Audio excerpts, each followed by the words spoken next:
But first tonight, the big story that's breaking this evening. Sources now telling India Today that the central government is finally having second thoughts on the cattle trade restrictions that were brought in last Friday. Government sources telling India Today that the rules could be changed under the Prevention of Cruelty to Animals Act. The Environment Ministry is now considering the removal of buffaloes from the list of animals that cannot be traded in animal markets. That's the big story that's breaking. Now, this, remember, is coming even as the storm has begun to intensify against the centre's decision to strictly enforce a ban on the sale of cattle for slaughter at animal markets across the country. Many states where beef is legal in particular are calling this as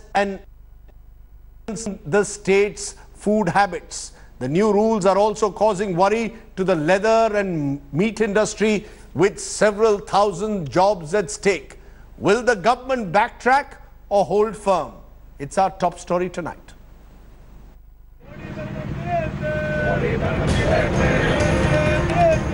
The outrage that began in Kerala has now spread to Tamil Nadu. The Modi government is facing the people's ire.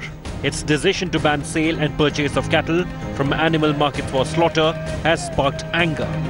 It is being accused of food fascism and infringing on people's basic rights. The political storm is intensifying. As the protest intensified, some Congress workers in Kerala took it too far, cruelly butchering a calf in public. The centre claims the notification banning sale of cattle for slaughter from animal markets is to crack down on illegal butchery.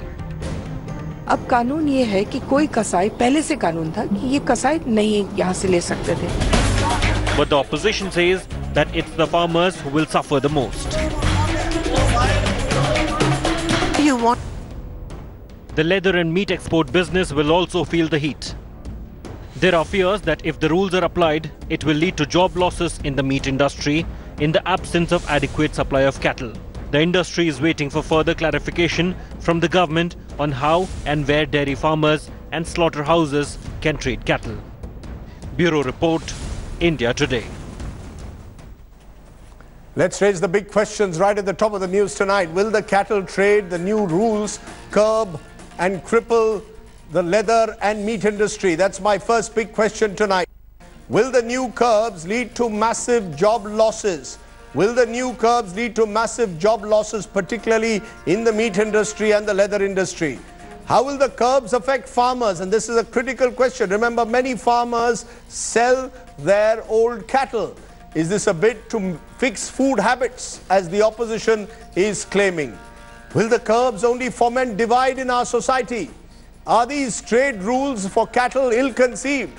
And are beef fests and culling of calf the right way to protest cattle trade curbs? Question that the opposition must answer. I'm joined tonight by Sambit Patra of the Bharatiya Janata Party, by Kancha Elaya, Dalit Bahujan Samaj activist, by Prasanjit Bose, Left Party activist, and Sanjay Jha of the Congress. Appreciate your joining us. I'm going to put up first why I believe there are concerns that many of us have over these new rules. Take a look at what I believe are the real concerns, that these curbs will affect the meat and leather industry.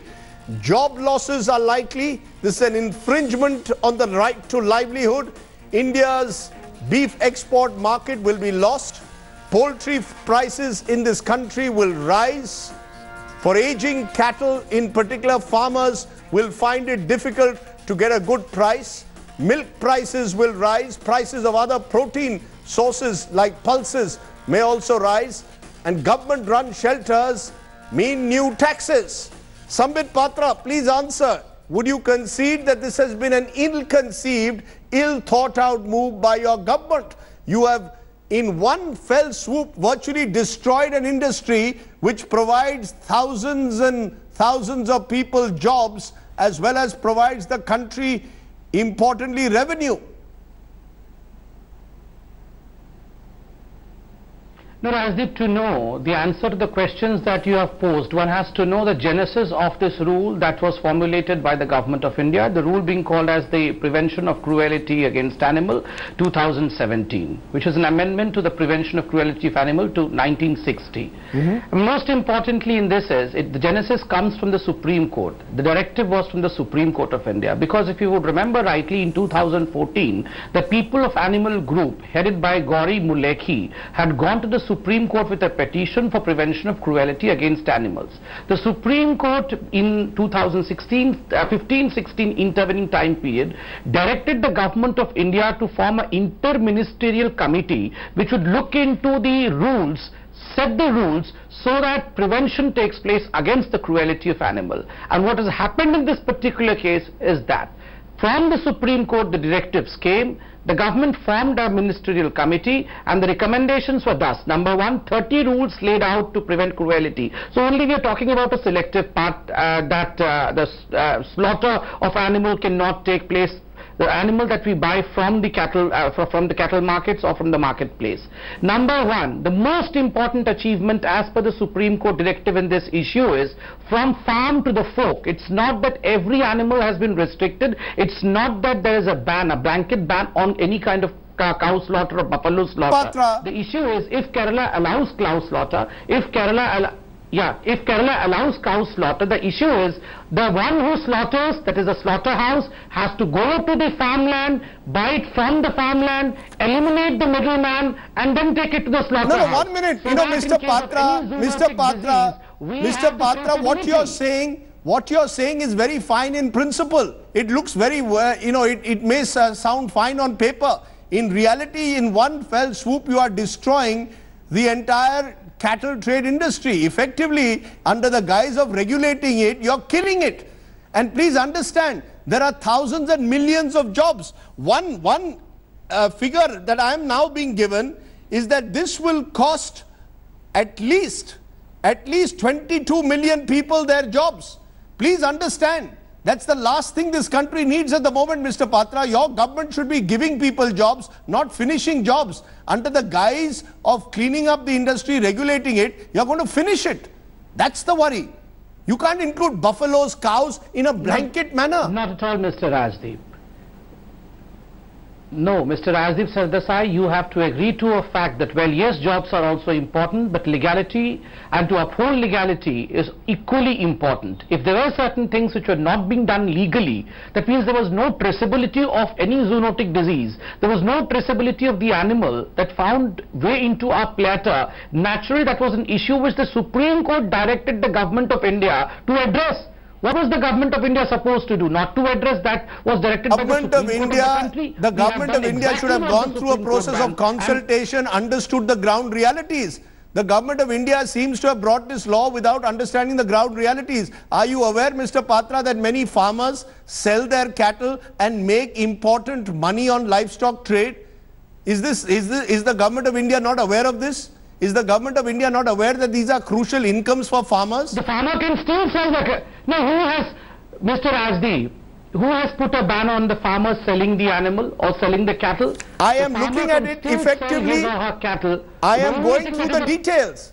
The devil lies in the details, Mr. Patra. The devil lies in the details. Effectively, no, not at all. I have the Gazette notification of 9 pages. I have gone through every single sentence of the Gazette notification. Let me tell you, nowhere in this Gazette notification does it state that the farmer cannot sell the cattle that he or she possesses. They can sell. All it requires is the farmer has to give in writing that he is not selling the cattle for slaughter. All that the market mandi committee has to give out in writing is that, well, yes, anyone who is buying from this market, from this mela, is not for slaughter, and that is what the law of the land said. That is what the constitution of the country say. That is what the 2005-7 judge constitution bench of the Supreme Court in the Mirzapur court case categorically states, that there is nothing called as a cattle or a breed that can be called as unproductive and so slaughtered.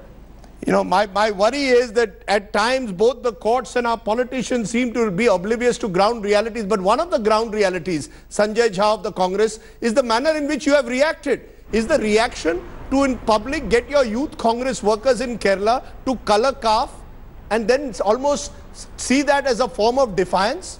I know that you have suspended the youth Congress workers, but clearly this also suggests that the Congress is scoring a self-goal. There are sensitivities involved. Yes, protest the law, but surely respect sensitivities as well. Sure. Rajdeep, I completely agree with you. In fact, yesterday, last evening actually, one was very upfront in saying that any savage, barbaric act is no way to establish a point, and we strongly condemn that, and it was absolutely a terrible judgment error, and I think they have not just been suspended, but I do believe strict action will be taken against them. On a larger context though, Rajdeep, I must make this point here, that this is a very clever roundabout method employed by Mr. Modi's government to actually take away federal autonomy and infringe upon their fundamental rights to enact laws where buffalo meat is concerned. I mean, very, very cleverly they are actually taking away the rights of the states. Now what it means, and this is the point that I wish to be very upfront about, this is a very organized, systematic Hindutva politics coming into play, where a very soulful, sweet animal called the cow is becoming part of their core political strategy.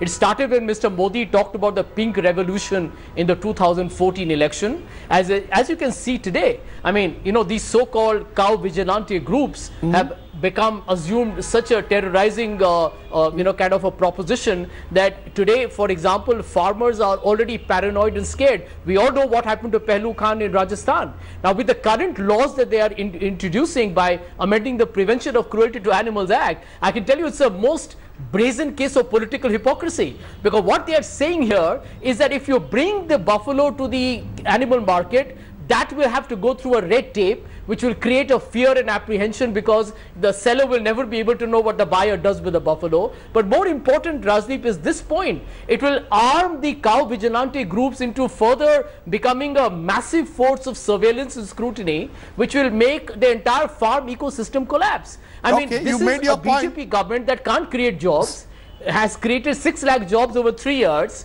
No, but one last point. There are 35 farmer suicides a day, Rajdeep. And if you take away a significant part of their alternative source of revenue, you are going to cripple the farming community. The farm suicides, Mr. Jha, the farm suicides have nothing to do with the restrictions on cattle trade. We can discuss that on another day. But you have made an important point that Sambit Patra, you are essentially empowering in a strange sort of way the cow vigilantes. You are creating this highly regulated cattle trade, which can easily then be used by cow vigilantes tomorrow or any group to target innocent farmers. I go to an animals market, I want to sell my cattle, I don't know what the buyer is going to do with it, and I will next find myself targeted.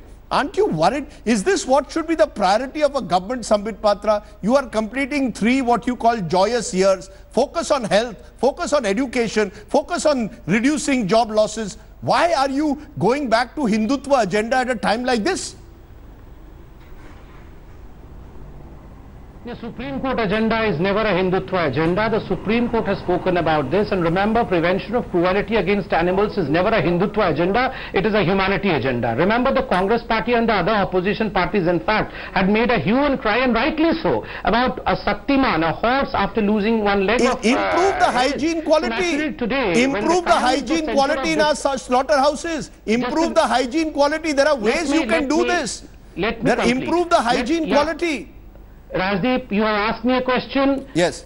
Rajdeep, you have asked a question. Let me answer that. Importantly, the Supreme Court did not discuss about the hygiene of the slaughterhouses. The most important, though that is also extremely important, and the government in this very gazette has important issues about the hygiene, transportation, etc., etc. as well. But the most important issue on which the Supreme Court directed the government was cruelty against the animal. So, the law of the land says that every animal should be traceable. That means if a farmer goes and sells the cattle in a cattle mandi, where does this cattle go is something, the onus of which lies, which the committee... This is the priority of India in 2017. This is the priority of India in 2017. To identify where the cattle grows. My worry is, as I said, this will lead to more vigilantism.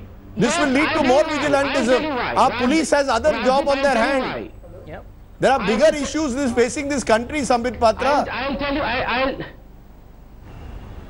I will tell you why this is extremely important. Even if you go to US or UK, you would see the traceability of animal is not only of profound importance, but is punishable if it is not traceable, because diseases, etc., hygiene, etc., has to be maintained. Over here in India, over here we have seen that though people eat non-vegetarian food, which is their right, we are not infringing into the right, but traceability was missing, and that is what the Supreme Court said, from farm to the fork, and that is the reason as to why the middleman has to be weeded out. Through this regulation, the middleman has been weeded out. No one is infringing into the eating habits and eating rights of anyone. The only thing that the slaughterhouses and the industry has to do is they have to procure the animals from the farmhouses and not from the middleman. You know, the pictures we are showing you of Gaurakshak gangs now working in Orissa, beating up people. My worry is this is what will become the new normal. But having said that, Prasenjit Bose, nothing justifies the reaction. The reaction seems provocative. Beef fests are being organized in parts of the country. Calf are being culled. So let's assume that these are terrible regulations. What should be the solution, Mr. Prasenjit Bose? I think that those, whatever you are mentioning in terms of what is happening in Kerala, that is really a side show. Let us concentrate on the issue at hand, because the BJP spokesperson is interpreting the law in a way which I think goes against the grain of the very law that the government has used in issuing this notification. Does slaughter amount to cruelty? I think that is the crux of the matter. Who is Mr. Sambit Patra or this ministry to suggest, whereas the Prevention of Cruelty Against Animals Act itself says that slaughter, if it is meant for food for mankind, it does not amount to cruelty. So these people are interpreting the law of the land as per their whims and caprices. They are looking at the law through the jaundiced eyes of the RSS. Now, if someone who is Sambit Patra to suggest that a cattle trader cannot go and trade the cattle for slaughter?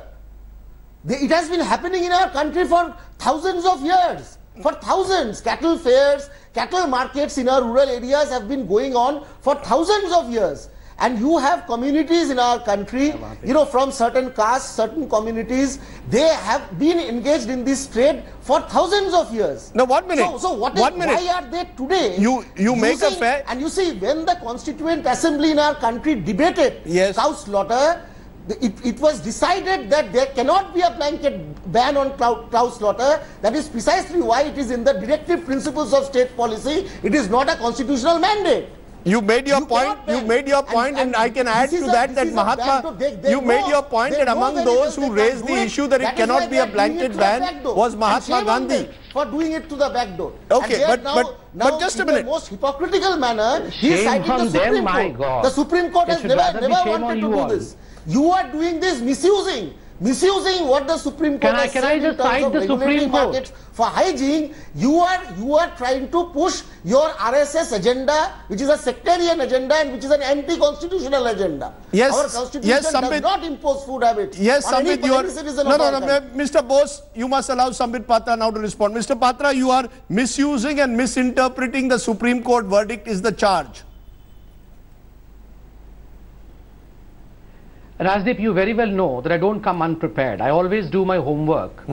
Very importantly, Mr. Bose should go through the 2005 Mirzapur case in which 7-judge bench, the constitutional bench in fact, led by Justice Lahoti, had delivered thus, and I quote, "The interest of a citizen or section of a community, howsoever important, is secondary to the interest of the country or the community as a whole."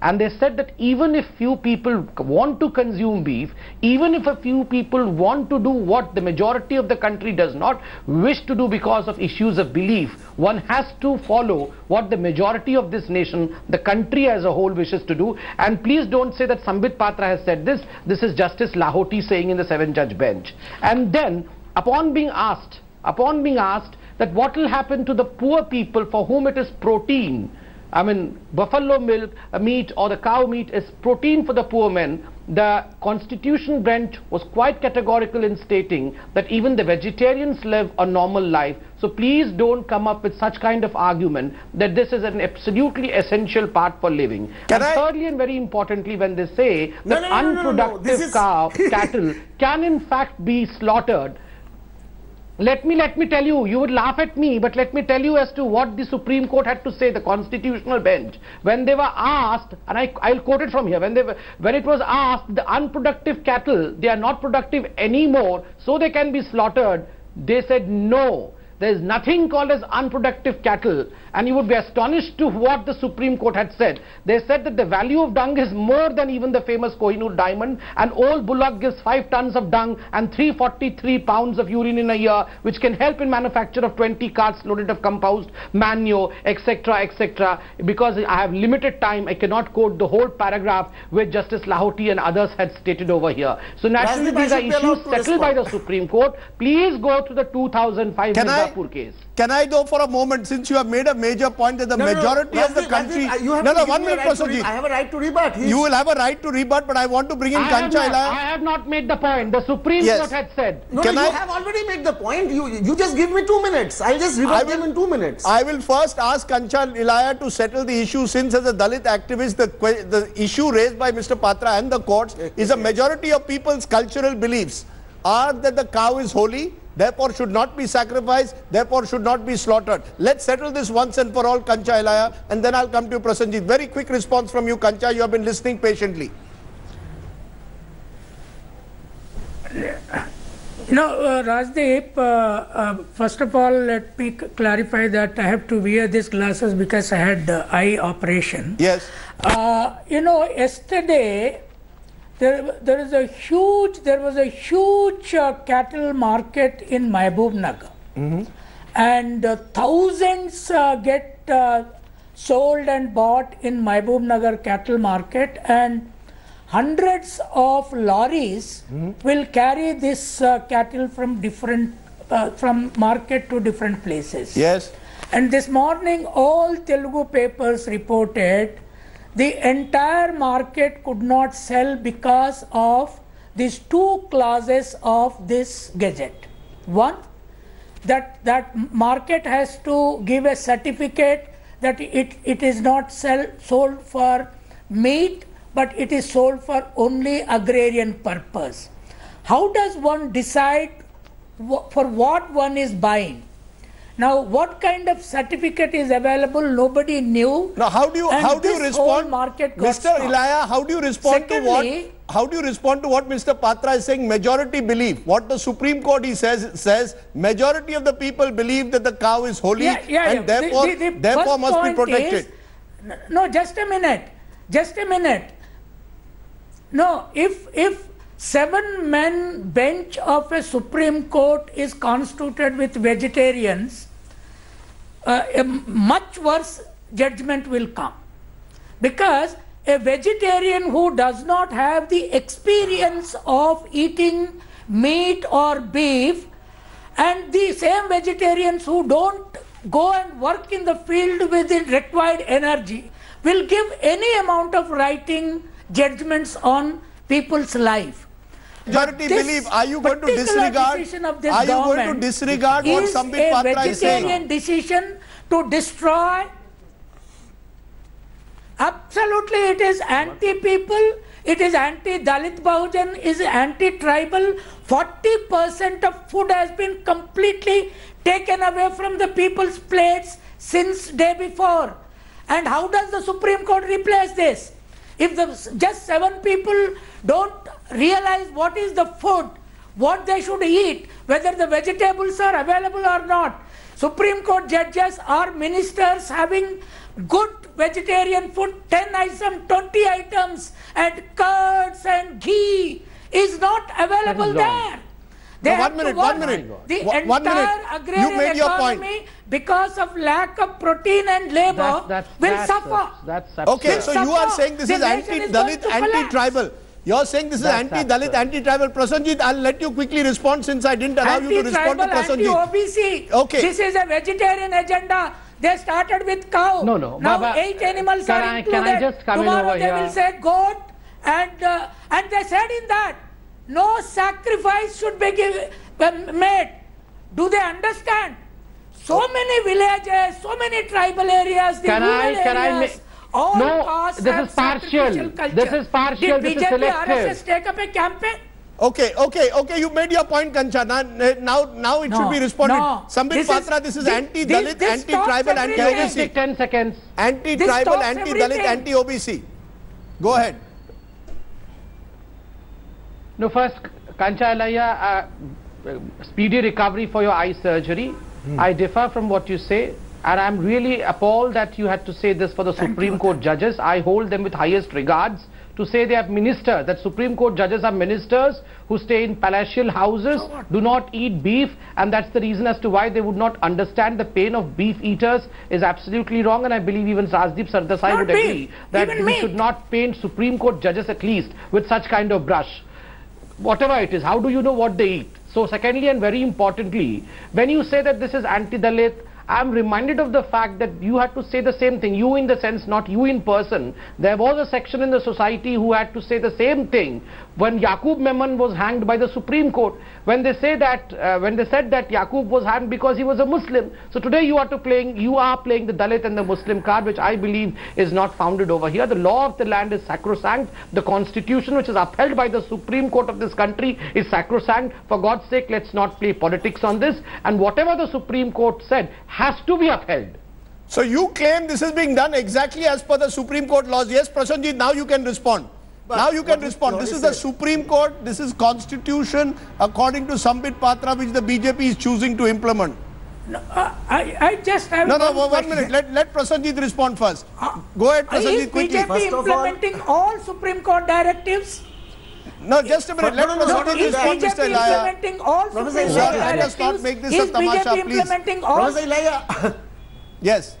Quickly, Prasanjit. Can I just make a point? I just want to make a point. I think that first of all, the BJP is cherry picking as far as the Supreme Court directive is concerned.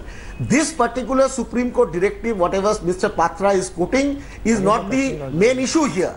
The main issue is the Constitution. No Supreme Court directive can overturn what is there in the Constitution. The Constitution in our country does not, let me underline that, does not ban cow slaughter. It does not. There is a directive principle which is not binding. States are free to implement it. Certain states have not implemented it. And that is how our country is. Now these people, Mr. Patra, who is invoking a majoritarian view of, you are going to force vegetarianism on this country. Where have you got data? How do you have data on how many people eat beef, how many people eat non-vegetarian food, and if it is cow, why not goat? Why not plants? They also have life. So you ban having vegetables then. 1 minute. All these are irrational, and a government which is politically completely bankrupt. Now how can you say it's vegetarianism? You can argue that the laws are irrational. Can you say it leads to vegetarianism overnight? Can you say it leads to vegetarianism? My point is the Congress, Mr. Jha, you have been listening silently, is the fact that the BJP has scored a political point here. They claim that they are following not just the Constitution, but many would say that they believe this is what their constituency wants. They are the party in power, and therefore they are following what their constituency wants. No, it can't go against the Constitution. You believe it's not against the Constitution. Mr. Patra is saying it's as per the Constitution bench. Quick point, Rajdeep. Quick point, Mr. Jha, and then I want to give a final word to Mr. Patra. Well, let me tell you this, Rajdeep. The BJP is practicing the most, perfect kind of brazen hypocrisy here. Let's expose them. You have the BJP that says if there's so concerned about animal cruelty, and he comes very well prepared for TV programs, Dr. Patra should tell us all, and all the viewers of India today, why is it that the animal cruelty doesn't apply to the, to all the buffaloes and cows in the northeast, not in Goa, not in Kerala? Their Meghalaya BJP leader today says, elect the BJP in Meghalaya and we will reduce the price of beef. The gentleman, the BJP leader in Kerala says, we will improve the quality of beef if you elect the BJP. In Goa, of course, everything is kosher. So what are you talking about here? Animal cruelty applies in some states and not in others? Okay, final Today, word India then, is the Mr. Patra. largest exporter of beef, Let and Mr. Modi's Patra Gujarat, give by a the way, final word. has seen a substantial increase in beef exports. Final word, Mr. Patra, that there is a latent hypocrisy in what we are doing. Number one, Mr. Bose feels that they uphold the constitution of this country, but the Supreme Court is the one which denounces the constitution of this country. This is absolutely shocking. The Supreme Court does nothing but uphold the constitution of the country. Number two, get my words clear, this is not a war between vegetarians and the non-vegetarians. Both are equally respected, and there are food habits which are to be respected. Over here, what the government has done in the states, for instance, Kerala, etc., etc., you can continue eating what you wanted to eat, but the issue is you have to follow the law which has been directed by the Supreme Court itself. If someone wants to have the non-vegetarian food of the choice, the only issue is the slaughterhouse has to find the right animal from the farmland and not through a middleman. Then the traceability factor does not exist. Lastly, Mr. Kanchalaya, it is religious sacrifices which have been stopped in this gazette.